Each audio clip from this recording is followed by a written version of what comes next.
keluar jangan keluar, jangan gitu aja, di asrama aja, nggak kemana-mana. Anak cuman ya ingin pulang secepatnya aja kan. Masalah logistik ini tuh nggak ada kebebasan sekarang dia untuk keluar. Bagaimana kak? Saya tanya beras masih ada mak. Kalau 1 minggu, kok lebih dari 1 minggu gimana nanti coba? Kayak mana? Saya cukup menjerit sebenarnya kan, cuman nggak sama-sama itu ya udah. Sebagai ibu sebenarnya doa aja kan. Malam bangun, subuh bangun, doa untuk anak yang bisa mengambil selisih dari ini kan. Kalau dianya ya itu malam nggak bisa tidur, saya nggak pernah mati HP, tengah-tengah malam dia nanti WA, ingin pulang.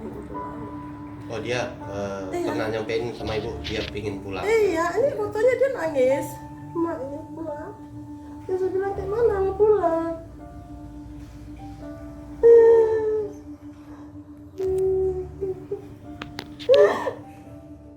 Ngomong sama ibu hanya minta pulang, yang lainnya ada nggak yang diceritain yang kepada ibu? Ya cukup ngeri, dia kan kirim juga kejadian itu di sana itu, yang dokter aja lagi nangani pasien langsung roboh, dia selalu kirim itu juga.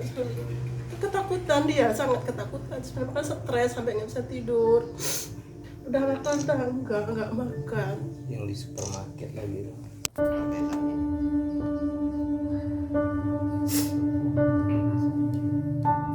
Maksudnya kok biaya kan dia mau ada di sana. Kemarin baru kirim juga saya.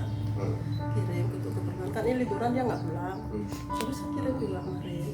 Supaya tidak keluar Dari asrama, pantauan dari kampus, pantau 24 jam karena kayak gitu. Kita semangat kan, tuntutlah ilmu sampai ke negeri Cina. Tapi udah kayak gini corona nih, ya udah pulanglah dulu ya kan.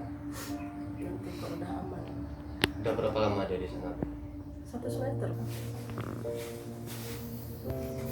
Cemas, menjerit sebenarnya, menjerit. Kalau bisa, kok misalnya bisa pulang sendiri, kepala saya gadekan, saya jemput. Gitu. Kalau misalnya bisa ada kebebasan untuk transportasi, ini kan nggak ada.